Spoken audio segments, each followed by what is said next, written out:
another episode of the Anxious Marketers podcast.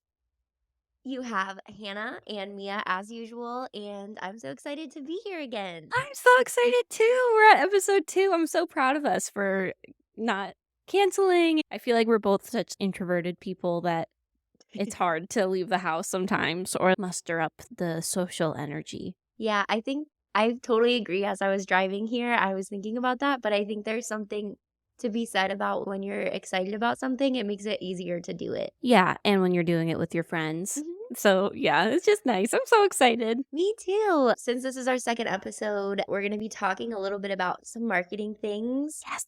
And more specifically, we're going to be talking about sales and marketing, or sales versus marketing, as some like to say. Yeah, the sales versus marketing debacle that just is it myth? Is it fact? Is it A legend? is it a legend? Is it folklore? Taylor Swift reference. But before we get into that, I want to start with what we're proud of from the past 7 days. Okay, do you want to go first? Yeah. So what am I proud of?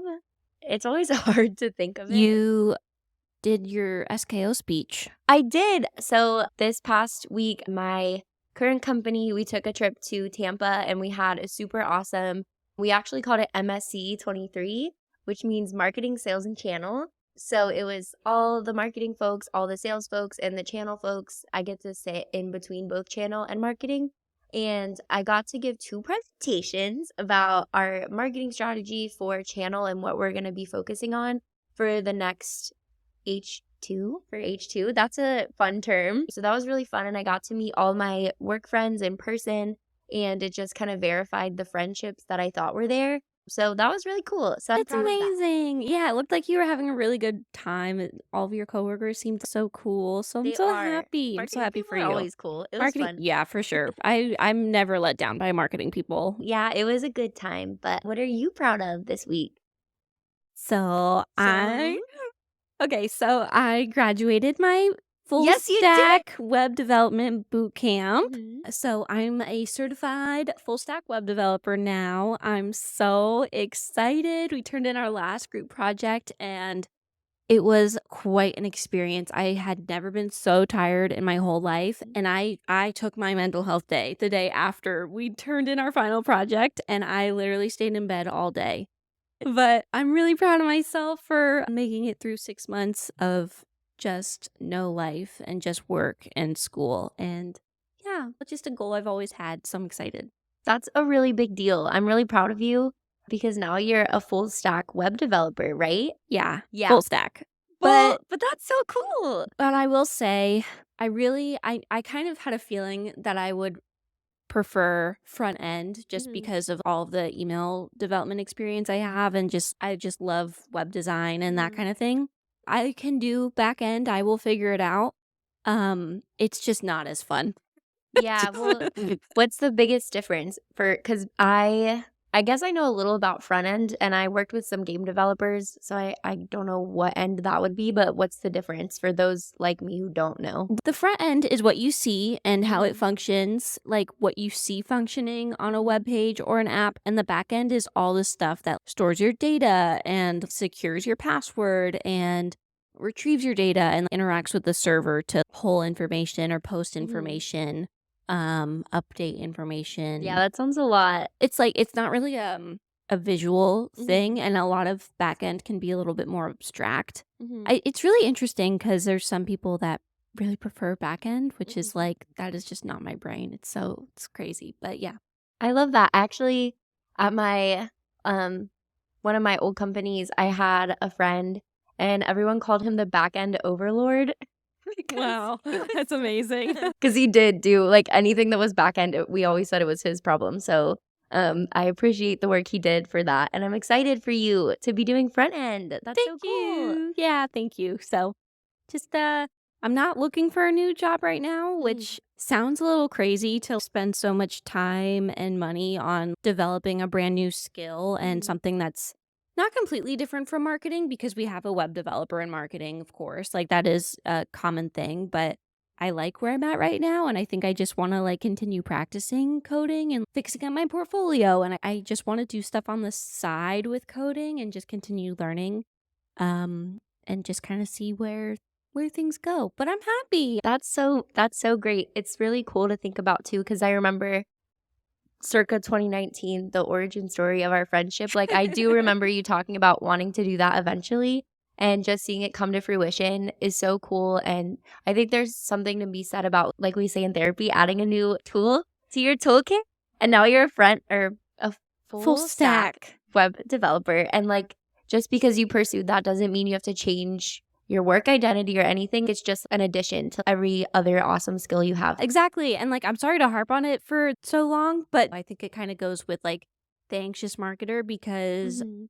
everyone well, first of all, my whole family was really worried about me when I said I was doing this because they were like, are you manic right now?" And also just, like, the risk of getting burnt out Yeah. from doing that, and, like, I definitely did get burnt out, but, um, I'm also proud of myself because even though I got a little bit burnt out, I was relatively, like, stable Mhm. throughout all of it. Good. It just goes to show that being in a good place mentally, emotionally, personally, spiritually, like, all the things, you can really just, like, do the thing that you have been saying you wanna do for forever. So, Yes. do it. Do the thing. Speaking of things that you've wanted to do forever, I actually Mia already knows this, but I'm going back to school to get my master's in clinical mental health counseling, which my family was also like, "What does that have to do with marketing?" And I was like, "Nothing," but also I don't like everything. I don't know. It Yeah. doesn't necessarily, at least for me, like have to line up, but it is something I've said I've wanted to do for a long time. Yep. So just like Mia, except it'll be 2 years from now, I'll be in the same position. I'm not looking to get out of marketing. I just kind of want to keep learning. So I'm super excited about that too. Yeah, that's amazing. You're gonna be a master. A master A of clinical master. mental You're gonna health counseling. I That's ironic. yeah. But back to the, topic of today's podcast, Yes. sales versus or and marketing. So, Yeah. Mia, I'd love to hear just kind of your high level thoughts about both. Maybe in your own words, describe like what sales is and what marketing is, just to kind of kick us Ooh, off. okay. So in my own thoughts, sales is really like the one interacting with the customer. It's much more of a personalized experience for sales because marketing is one to many. We speak to an audience, whereas sales is really they're the ones that are on the ground, the front lines that are actually talking to the customer before their assigned deal and they're finding out what that customer is looking for and where our product lines up. Whereas marketing, we're kind of trying to educate people more about our product or about what we do or who we are. And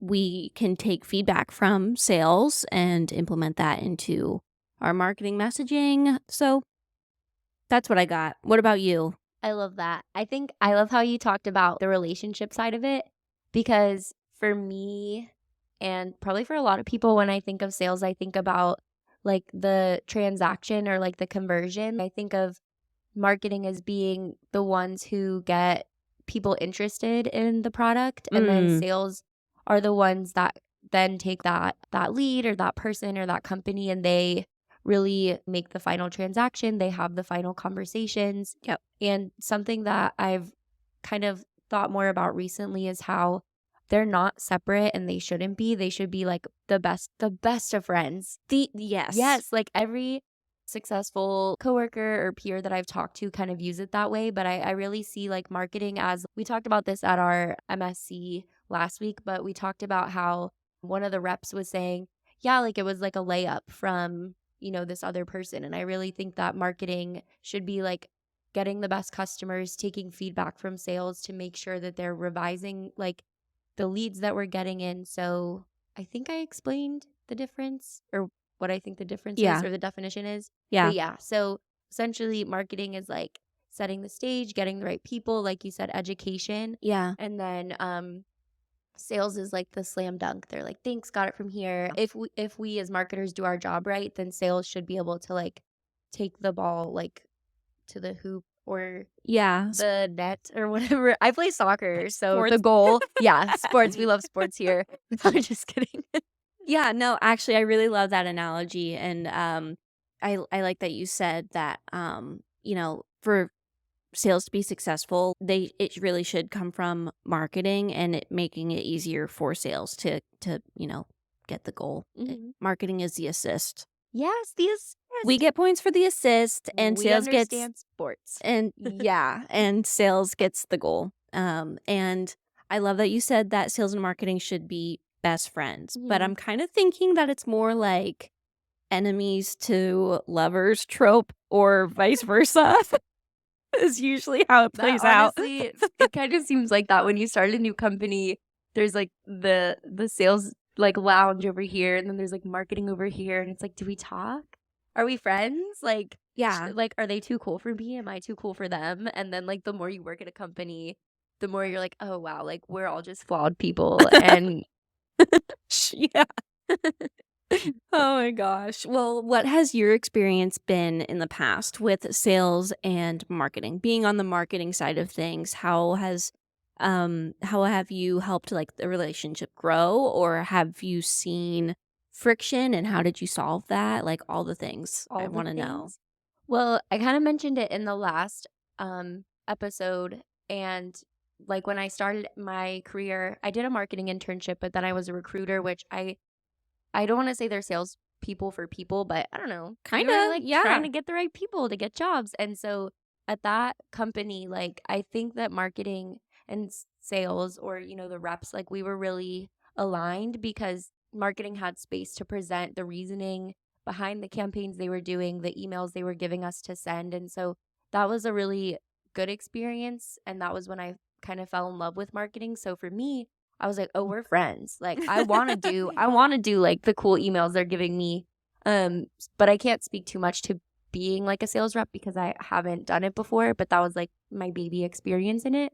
And then after that, there was the one company we worked at together, they thought that we were the IT department, but we were Right. marketing, so that was an interesting that was interesting. I love that sales team so much, but they weren't too sure, like, what the difference was. Like, I don't know if they understood, at least while I was there, like, the value that we were bringing other than, like, fixing the website, helping with their email signatures, which is all marketing. Um, and then I don't know, I've heard the legend of, sales versus marketing for a while. And from my perspective, to every salesperson I've ever talked to, they were excited about what I was doing. So they were either lying or they were actually like, there wasn't any animosity there. I do think that there has been times in the past, though, when we'll develop something as marketers that we think will be super helpful, but sales often is moving towards the end of the month goals or the end of the quarter goals. And obviously, we are also doing that as marketers, but like marketing, we always think long term. Average marketing campaign takes 90 days to go Right. full cycle. And in some companies, the sales cycle is only 30 days. So they can't really wait, or they don't.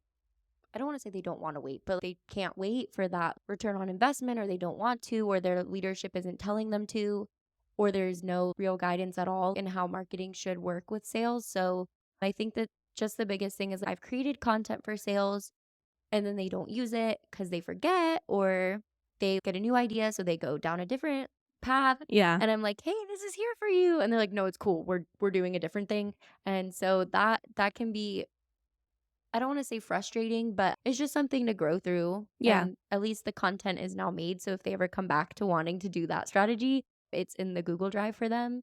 So I think in my experience overall, it's been a good relationship, but maybe I've just been lucky to work with cool sales reps. But it does get different as you kind of move up the ladder. And I know that this is something that you have thought a lot about. Like, when you're just a content writer working with a sales rep, that you're both kind of tactical, like on the ground, but then when you're in different rooms with leadership and management, that conversation can be totally different on where the priorities are and who's steering the ship.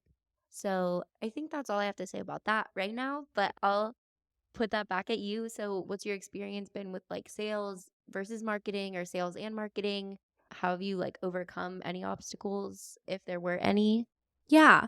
Well, I just want to say, like, you're just the most positive, friendly person that it's impossible for people to not like you. I just like love your perspective so much on it because I think it's really refreshing. I could just be naive though. No, I don't think you are. I think you're just genuinely lovable, which Thank is you. amazing.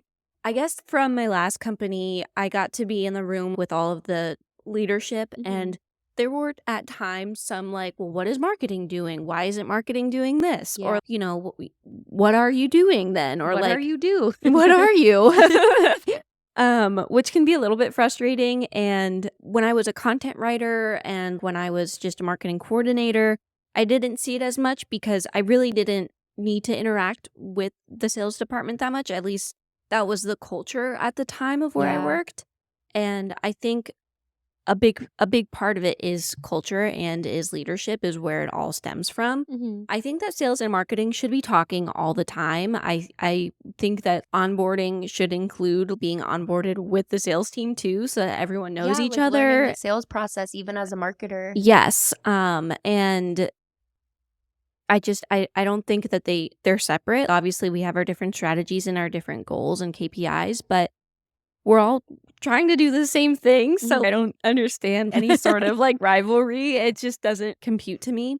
And the other thing is I just have so much admiration for all salespeople. They're a I different breed. I love It's them. a whole other breed. I wish I could be a salesperson. To be a good salesperson, like, they're usually the best people in the room Mhm. and just the most fun and most talkative and interesting, or they're the most interested in you, which is Mhm. exactly their job. There's been salespeople that I've talked to that I'm like, "Oh my god, is that my best friend?" And you are literally like, "Well, they are in sales." That is true. Um, But they're also genuine. yeah. I don't think you could stay in that line of work so long without having some kind of care for people and the stories you're hearing and the stories you're telling. Yeah, well, I mean, that's what you said in the last episode is Mhm. just, like, is showing up authentically Mhm. so important because otherwise it's just not sustainable. Like Mhm. those sorts of people, there's a reason they're in sales because that sort of thing is their superpower. It's their Like niche. they're authentically just really great people. Yeah. People. Yeah, they're people persons. I don't People. know the word. I'm in a We silly sound goofy like mood Dr. today. Seuss. It's okay. Um But yeah, I have been in situations and places where there is a sales versus marketing rivalry. I think it's really cool though where I'm at now is we have weekly sales and marketing meetings together. I try to message and like hound the salespeople as much as possible. Like, is this asset helpful for you? Would it be helpful for me to do this? Would it be helpful for me to do that? What do you need? Mhm, mhm. What's gonna make your life easier?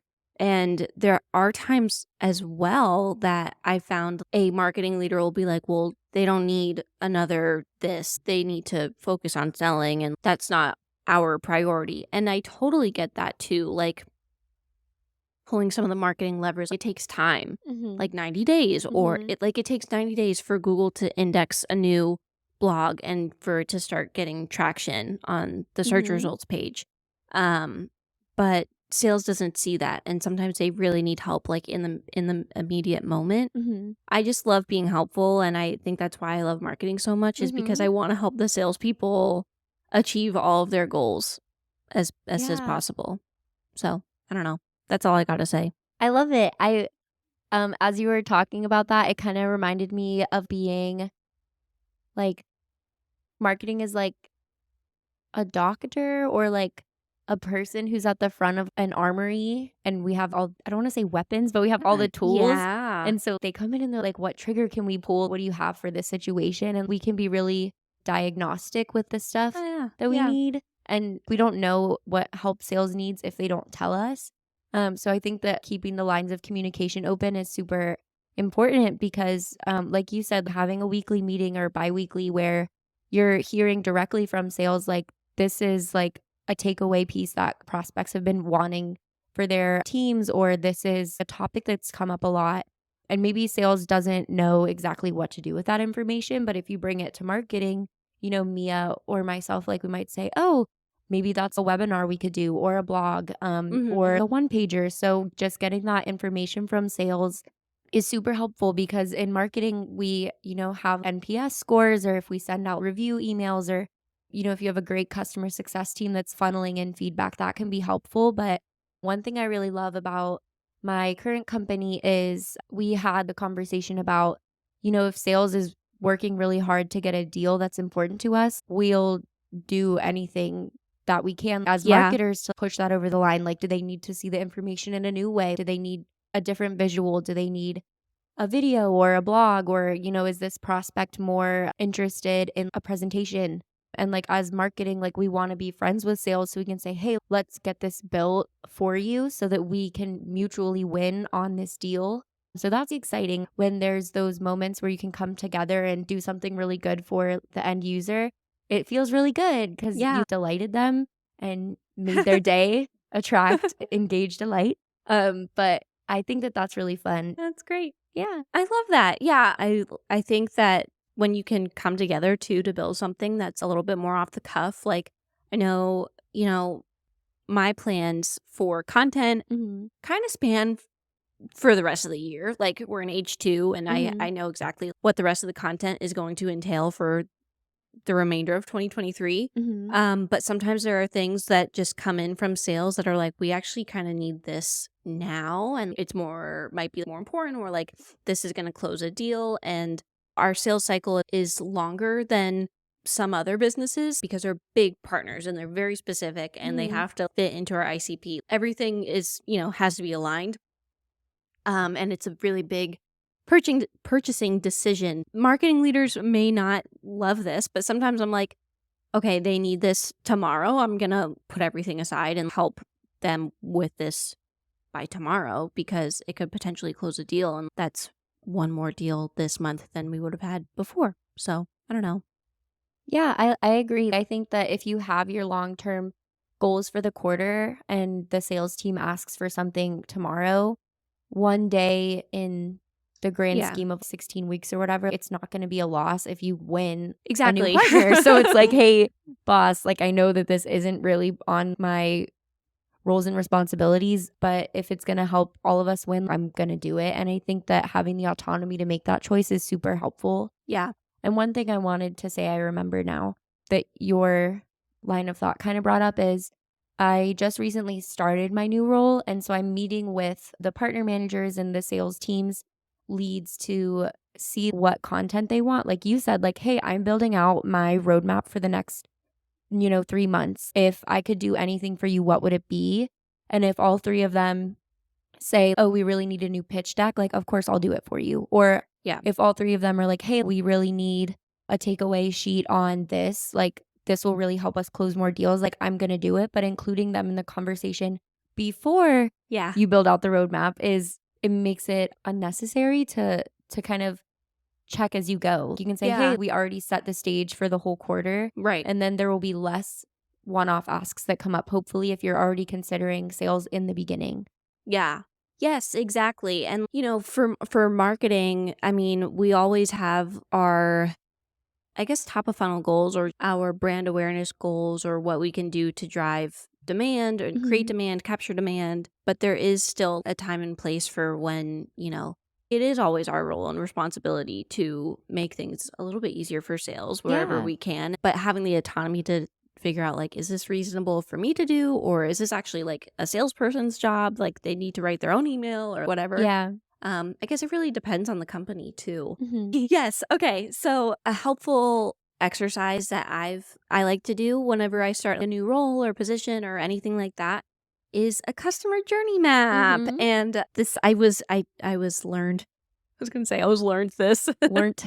I learned this in my first role is just like whether it's factual or just the hypotheticals of all the people that you talk to within your company, but kind of laying out a customer journey map and hypothesizing what your customers are asking or looking for before they even know you exist and just Mhm. going through step by step on their journey, I think is really helpful for one, building content, but two, also that's your chance of building relationships with other people within the company because Mhm. you can hear from operations at that point. You are obviously you can talk to sales and ask them like what are the questions that people are asking you in your first meetings with them, their second meetings, etc.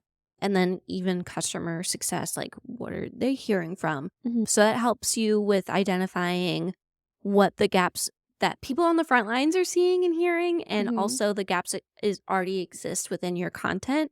So it kind of can go hand in hand that way, If figuring that you're out. new to marketing, that's like fire advice right there. If you're in like the beginning of a new job, that customer journey mapping strategy is like Mia said, like I just have to reiterate it because I just think it's so smart, but it gives you a full picture of the business and the product you're marketing and who you're marketing to, but also like you said, it's giving you something to talk to people about. You're like, "Hey, I'm new here. I'm just trying to build out our customer journey. Can we chat for 15 minutes so I can get your perspective? I want to make sure that every, thought is included." Yeah. So I think that's a really smart, not just like marketing strategy, but also professional development strategy to really show people that you're looking out for everyone's best interests. But at the end of the day, you're going to do your marketing thing. You're going to make sure that you really get like the marketing perspective so you can draw content from that. So that's like fire advice. Oh, I actually thanks. did that in my new job too. Yeah. And I built out like our ICP. Yeah. So it's important because like I said in the other episode, the first episode, knowing your audience and Yeah. what they're going through, what they're feeling, any content you make, irrespective of that, is going to be ineffective because they're Right. like, who is this for? Yeah, So, exactly.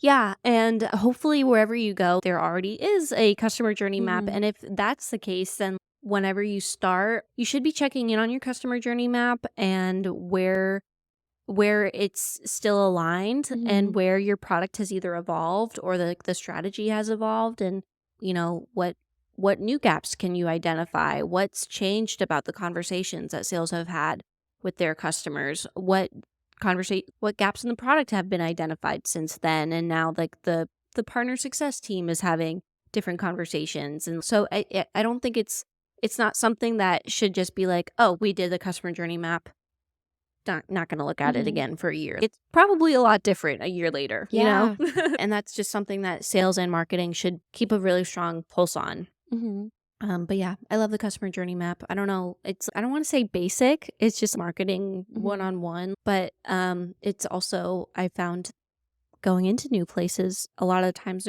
no one thought to write that out or put Yeah. that in a visual of what the customer journey map looks like and what the personas look like. And it should be really clearly defined, and everyone should know what is on that. So that's all. I agree. It's especially when you think of being a customer first company, like so many people want to be nowadays.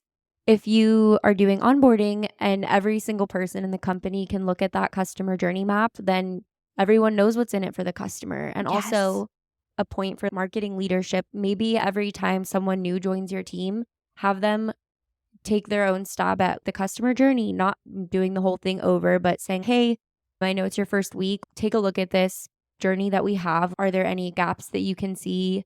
I think that that would be a really cool way to teach your new team member what the product is about, but also allowing them the space to kind of bring their own expertise and what they've seen. So, hot tip if you're a marketing leader, when someone new comes along, have them look at that so that they can really, feel invested in the customer journey. And also to Mia's point, not every company has one when you get there, especially if you work in startups, which I've been blessed to work in a lot of startups. I kind of thrive when I there's like nothing and I'm just Yeah. grabbing it and putting it in line. Yeah. I think it's really fun. So I know Mia and I both have worked at startups for the entirety of our career, Yeah. or at least like startup marketing teams. So the companies existed, but they're like, what's marketing? And we're like, I'll tell you. So, yeah, I think that that's super, super fun. So if you like kind of being the first person to build that relationship with sales and marketing, startups is really, really good for that because you can kind of build it how you want to if you have the right leadership. Yeah. Question for you. So, if you had walked into a place and the sales and marketing relationship was not aligned and it just seemed like there was a lot of friction or tension or whatever, what kind of steps would you take to position yourself better in that environment? Or what advice would you give? So that's a good question. And it's actually something that I've had the opportunity to do a few times, but not necessarily with regards to sales, but I think the principle is still the same. Since I work in partnerships, I get the opportunity to talk with business partners who might have interacted with a different manager before me or, a different process before me. And that's great because, there might be some things that were happening that they loved. There might be things that they didn't like. And I think that's the same for sales and marketing. I think introductions are a great time for repair. Mm, So if I'm a new face, they shouldn't have any beef with me because they don't know me yet. So I always come in and I let them know like, hey, I'm on your team. I don't know what your experience has been so far, but I want to know. Tell me yeah. what worked for you. Tell me what's not working. And then I really take that into consideration when I kind of plan my go forward strategy. So I think that introductions, like I said, are a good time to kind of reset. So there's partners I've worked with in the past where the communication wasn't great, or maybe it was too frequent. And so I say, what works for you? Because as a marketer and as a servant leader, I'll make it work for me to the best of my ability. And of course, if it makes sense. So I think that introductions are the way to repair. So if you're new or you have a new person on your team, you can kind of champion. I love that word, but I always say it wrong. You can champion that person. Champion. Such a struggle. You can encourage that person to kind of build new bonds. And yeah, so that's what I would do. I would try to make a newness out of it, even if you've been at a company for 5 years, finding some kind of like genesis, whether it's a new project or a new product or organizational change, finding something new that you can say, hey, this is a fresh start for us. How do we make it mutually beneficial? Yeah. I love that. I think that's a great point is just having a reason to repair and whether that's you're new at the company or maybe new in the role, a new project. There's always room for discussion and improvement and feedback and hopefully you have a place where that is really open and can be on the Hmm. table. For me, our sales and marketing meeting, that's new, but it's actually been really great because we didn't really have the sales and marketing relationship before as close as any of us probably wanted it to be. Hmm. But there's always a time to circle back to things and check in and talk as a team, like what's working, what's not. And usually you're all probably going to be on the same page. I want to add to the new introduction or a new quarter, like that's a good time to Yeah. reset. But it also doesn't have to be so, I don't want to say sneaky. Like you can literally just say, hey guys, you said this isn't working. Let's start over or Yeah. let's rebuild this and just be honest and authentic about it. I think that that builds trust too. The people in my career that I've come to trust the most are the ones that are just straight up honest with me. Yeah. So I think that if you are having issues in sales and marketing, just kind of, finding who the right advocates are and saying, hey, these things aren't working, but this is what I think we should do to fix it. Like, never, this is professional 101. Never bring up a problem without a solution. Yeah. So if you're going to say, hey, this isn't working, be prepared for your boss to ask you, well, what do you suggest? So yeah, I think that just straight up saying we're not doing great or we're not having fun or this isn't working, that is also a very viable and valid option. Totally. Yeah, that's good advice for sure. So whenever we're thinking about sales versus marketing and how they kind of work together, where do you really see the most impact on that relationship coming from? Do you think it's like a trickle down effect or Yeah. what's the opposite of that? Trickle Um up? Trickle up. I don't remember. It 100% starts at leadership. I think it's creating a culture of community between sales and marketing, and that should be the responsibility of leadership. If I have a leader, whether they're in marketing or sales, and they're going, oh, marketing doesn't know what they're doing, so like we're just going to do our own thing, or like vice versa. Mm, If you're hearing that from your leader as one of the more tactical people beneath them, then it just kind of that creates the divide and that's an issue. mhm. And if you are on a leadership level, that should not really be trickled down to the people below you or any of that. The teams should be in sync at all times and on good terms. And even when things are a little bit tense or you're all trying to reach your monthly goal, it all starts from leadership. So if you have a leader that's saying, well, don't help them or don't do that because that's not your job. I think that, with it starting at the leadership level, it can be difficult if you're working under someone that kind of doesn't want sales and marketing to talk, but I don't think that should scare you from trying. Yeah. Because I know in my previous roles, what's really made me effective is I've, been given advice like, oh, you don't need to talk to those people. You don't need to worry about what product is doing or what sales is doing. But I like to talk. And so I'm going to ask them. You are a communications major.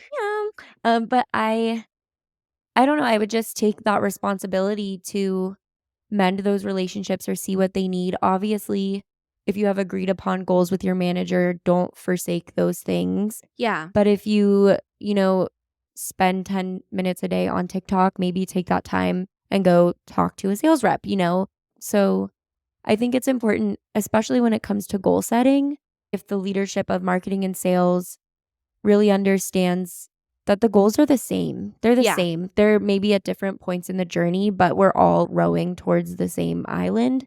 I don't know where I come up with these analogies from. So great. I think it's like a marketer's thing because I know I'm just used to branding. Yeah. But yeah, I think that as a sales leader, and I'm going to keep talking about the sales conference I was just at because it was just so good. But we talked about our mutual goals. How many leads does marketing need to bring in that turn into, sales qualified leads that then turn into closed deals? Like, Right. that's literally what I'm at work for.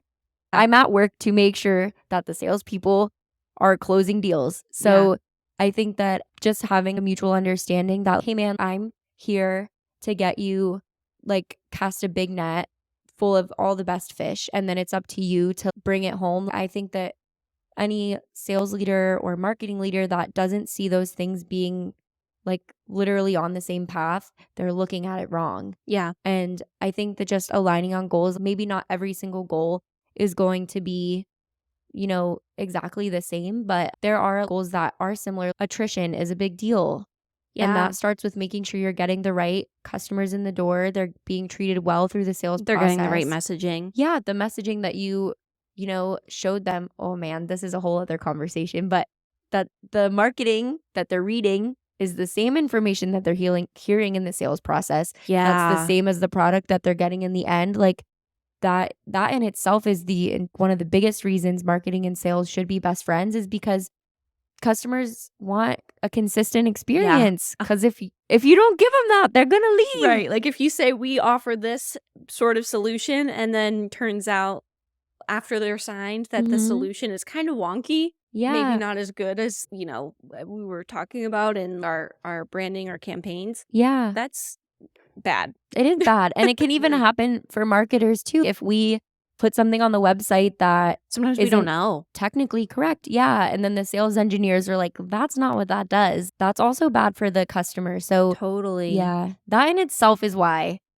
that marketing and sales should be best friends. Yeah. And another thing I wanted to add is, sometimes there's tension because it's like, oh, well, marketing's bringing in 500 MQLs a month and they're hitting their goals every single month with bringing in enough leads. But if sales and marketing are not talking to each other and all those 500 leads, only 4 of them are actually turning into sales qualified leads, that's a marketing issue, That's not a sales issue that they can't hit their numbers. That's marketing using the wrong channels or using the wrong messaging or not delivering enough education for the lead before they even get to sales.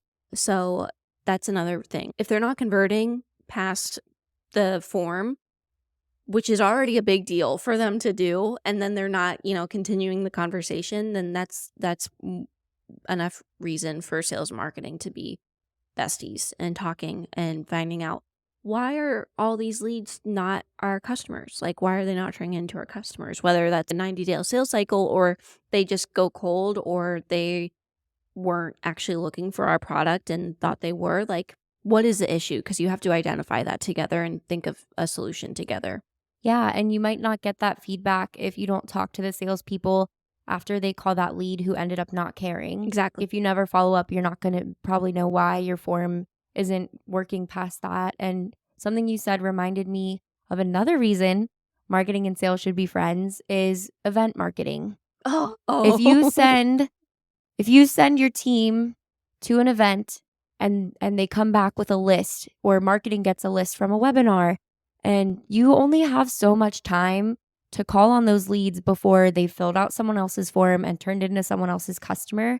And that's not just sales or marketing's fault. It's everybody's fault if there's not communication on how that list is going to be handled. Yeah. Right. Exactly. Part of like sales marketing tension sometimes is that sales is like, we want every single person that has ever filled out a form ever. If they're interested in us, then they raise their hand and we're going to call them. But sometimes in marketing, there are lists that are not allowed to go to sales until they click the right button, Right. or have the right intent data behind their journey. Not every marketing lead is a sales lead yet. Yeah. You don't want to pull the trigger too soon. If the customer or the lead isn't ready, you only get one chance at a first impression. And I think there's always time to amend that impression. But if a lead's not ready, or, they haven't had enough information, they might think you're being pushy, or they might not really understand why you're calling them. If they're just browsing and you're like, come on, man, let's close the deal. They're not, they're going to be turned off by that. Yeah. I hate when I fill out a form on a website for a downloadable asset, a freebie, and I get a call from a salesperson the next day or the day of, because that's just misunderstanding the intent behind why I filled out the form. I filled out a form because I wanted something that was going to help me do my job. And I love newsletters. I love being on company newsletters because, one, I love to see how they format them and what the design looks like. But two, it helps keep them top of mind for me, but I don't have to, no one's talking to me yet. And I'm not, I am not a decision maker for purchasing, but like, if there was a use case or a time where it came up, like, hey, we want to switch our demand generation platform or something, I can think of 3 off the top of my head right now that I subscribe to the newsletter for, that I think would be awesome to have conversations with, that I can bring to my people leader. But yeah, there's different types of forms and different types of lead generation. And sometimes you just got to let marketing nurture those people and continue to educate them and build an audience, and just give people the freedom to stay top of mind and not a we're on fire sale. I don't know. No, I agree. And I think that those newsletters that you mentioned, like, I always think of HubSpot. They respect me. Yeah. They're like, hey, Hannah, here's your monthly newsletter. Yeah. Hey, is this too much? We'll do every other month. I think that their respect for me makes me respect them, because they're respecting my intentions. I think that that's important. Those companies that you really respect, it's not that they don't reach out or they don't call you. It's just that haven't really mastered the intent that the customer has and when the moment to reach out is. Yeah. And I think that at startups, that's just something that takes time to build, but it's a conversation that sales and marketing need to be having together if it's going to work. Would you ever want to work in sales? No. Never in my whole life. Never. Just like I said earlier, I have the most admiration for salespeople. I think that they're the coolest and usually the nicest, most charismatic people. And I am a creative. I'm just a creative introvert. I really just like to make things and design things and strategize what content that they will need. But I cannot be pushy. I'm not like, I can't even make a phone call to like go to my doctor. Like, I really need to go see my doctor, and I just can't. I would not be able to do it. I think they have tough jobs, and the salespeople that I work with are just amazing at what they do, and I don't need to be getting in there ruining it. Yeah, especially when I really only have most of my experiences in B2B sales, and that's a lot. It's a lot. That's a lot. Like, I have so much respect for those that are selling software and making recommendations that, like you said, it's a longer decision cycle. Like, that's a big decision, and people only make the decision to buy software every so often. It's not like you buy a new software for payments every year. So I think that I don't think I could ever do sales either, because for the same reason, I'm up and down. I get a little anxious, get a little nervous. They'd be like, Hannah, last week you crushed it. And this week you've made 3 calls. And I'm like, yeah, Yeah. yep. It's that it's So that week. it's You know. just, trying my best. But I do like marketing because a lot of the stuff we work on can be long term. It's like a variation between long and short term goals and projects. So I think that that is more my style Yeah. than sales. But like you said, I respect the salespeople I work with and have worked with so much. I think they're so cool. Yeah. And I think that it's really exciting. I was brought in on a couple calls to help, sell the product. That was like maybe 3 times. It was a thrill because I was like, we have to sell without selling. And I'm like, ooh, like, I don't care if you don't care. But, it's just a really fun conversation. And then the anxiety, but also excitement and anticipation I had waiting to know if they close the deal. Yeah. I was on the edge of my seat. And I think that could be exciting every day. Yeah. Oh, I'm sure it is really exciting. I mean, I think that's why, like, I always think of Wolf of Wall Street. Like, they're just out of their minds. It must be such a thrill and so much adrenaline. But also, I am a highly sensitive person, and adrenaline to me turns into Toxic. a panic attack. My Yes. body cannot tell the difference between the adrenaline and, panic, like life-ending Life or panic. death. Yeah. I actually saw a TikTok about that. I don't know if I sent it to you, but this Oh, man, really? he was washing the dishes. He always washes the dishes and talks about something. Apparently, if you are doing something with your hands while talking on TikTok, it gets you better reach. I don't know if that's true, but that's why people are usually doing something Like their random while they're makeup. talking. Yeah. Wow. And so this guy was talking about how your body, it's primitive. Like our brain, the amygdala and, where we process fear, it's the same as it's always been. Like if we were in the caves right now, my body doesn't know the difference between a bear attack and a Slack message because it's the same. Your body is like, oh, danger, Yeah. It doesn't really reason. So that's why in therapy and through practice, you learn to regulate that. But for highly sensitive people and, for babies, they don't know the difference. Just Not comparing us. baby. I'm a highly sensitive person too. But I mean, when you Kidding. have like do you know what I'm trying to say? Yes. Like your body doesn't It doesn't know the difference. like you don't have a switch in your brain that's like, this is anxiety for work scary. And Yeah. this is anxiety It's for all car scary. wreck scary. It's all scary. Yeah. Yeah. So it's That's not your really fault. crazy to that's interesting to think about. Yeah. That makes me wonder when people are adrenaline junkies, they love being afraid for their life. I don't know, because it's Just the go to same work. me. Afraid for my life. Just go to an interview if you're an adrenaline junkie. Oh my gosh, that's so funny. Or maybe they're just tougher. I don't know. Yeah. Well, I think there's something too when you think about, I can't remember the word. It's like cortisol fatigue or something. Oh, me. You get used to being stressed out to the point where you're just burnt out. Maybe Mm. adrenaline junkies, it's their body is so used to the adrenaline that they need more and more and more. Maybe Oh, it's opposite. interesting. Do you know what I'm trying to say? Yeah, that's interesting. When I was in college, my whole family went to the same doctor to get a bunch of blood tests and stuff, which is how I found out I'm gluten intolerant. But also I had the highest cortisol levels out of everyone in my family. You win. Which is just like they were in the red. Aw. Which was really interesting. And I was like, wow, I'm just little me, just little baby in college, the youngest. Like higher That's than my because you were the dad. glue. Stop. I'm We have to end serious. this right now. No, Mia, because I've never done a cortisol test, but the person in the family that carries the most weight, they're the glue. They're the one holding it all together for everyone. And everyone might not appreciate it, but that's why. So, gold star. Gold star. Yeah. Oh, wow. Yeah, you were holding it together for them. Thanks. Yeah. That's so nice. It's so sad too. It is sad, but I don't know, you did it and everyone benefited. Yeah. Sometimes. Sometimes. Maybe not you, but I'm just kidding. Oh my gosh. Well, do we have any other segments or anything else that we want to talk about in the sales versus marketing?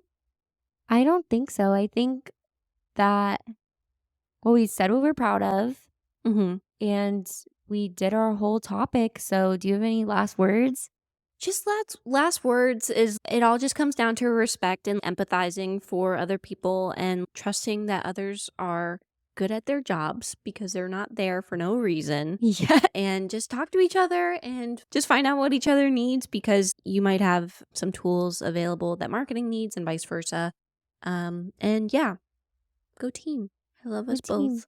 Yeah, I agree. I think that key takeaways, sales and marketing just need to communicate. Their leaders need to communicate. If you haven't been communicating, there's no reason you can't start over right now. Yes. Like just say, you know what, on Monday, we're starting over. I'm turning over a new leaf. You know, I think that it's never a bad time to start over. So love that. 100%. just start over. Sales and marketing, just become friends. What did you say in the beginning? Enemies to lovers trope? Yeah, enemies to lovers. That's just start to strategize how that's going to play out. Yeah. But it ends in lovers. So yeah, that means there's hope. Yes, 100%. Okay, well, this was a great conversation. I'm really glad we got to talk about too. sales versus marketing. If you're listening to this, please leave a review. Yes. 5 stars preferably, and share this with another anxious marketer, because we really want to create a community where we can talk about mental health and marketing and being a professional and all the things that come with it. So share this with someone you love. Yes. And if you love us, yes, share it. Follow us on Instagram, TikTok, Anxious Marketers. Just find the gold star. Yes. And check out our website. And if you're really interested, you can also send us a connect request on LinkedIn. Totally. If you want to talk shop, we're here for it. Yes. So, yeah. Yes. Hannah O'Brien and Mia Reed. Mm-hmm. Over and out.